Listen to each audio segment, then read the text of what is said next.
My friend, I do want you to make friends with minor keys this week in their own right.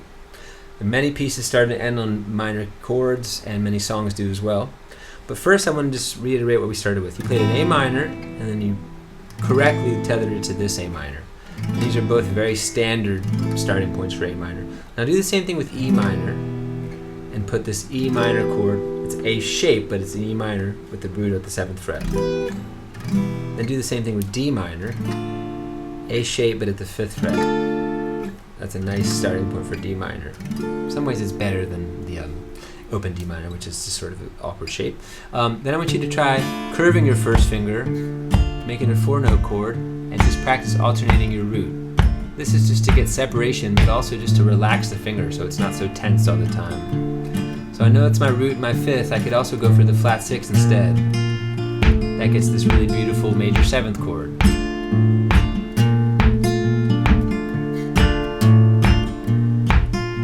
Okay, now I want you to go 1, 4, since you know where 5 was. 5, 1.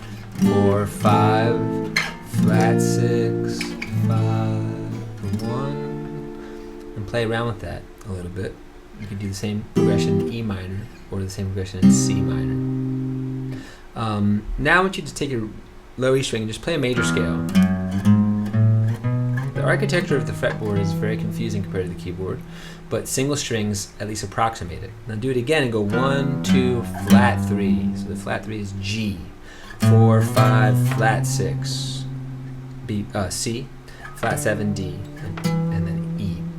And that's because a lot of songs in E use the 1, 4, and 5 if they're major or minor, but they also use a flat 6 chord, a C major, a flat 7, a D. So we have to have that language, a flat 3. Because if I start a song in E, and then I go, okay, that's my flat 6 C and my flat 3 G back to 1 major. It's very common to do that. Or flat 7 is D, very common. That's a progression that's not major or minor. It's just sort of a hybrid, as so many are, that pull of 14 chords, right? Do the same 2 scales in A. And then 1, 2, flat 3, that's C. 4, 5, flat 6 is F. Flat 7 is G, and so forth. And then put it into practice by using the open chords. So in the key of E major, E, A, B. I'm going to use B7 because it's comfortable.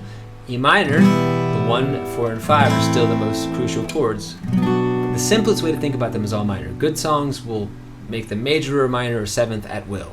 But they all relate back to the E in the sense that they're 1, 4, 5. And do the same thing in A.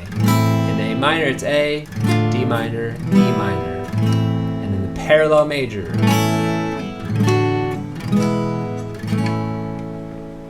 okay? So again, an experienced songwriter, minimum of 14 chords when I'm in A. They all have different relationships to the root, but they're all viable because they're tethered together by that tonic A. And I don't want to just think about the 7 chords in C. I want to think about the 7 chords in A minor and the 7 chords in A major. Now I have this big, beautiful tent of chords to choose from. See you, buddy.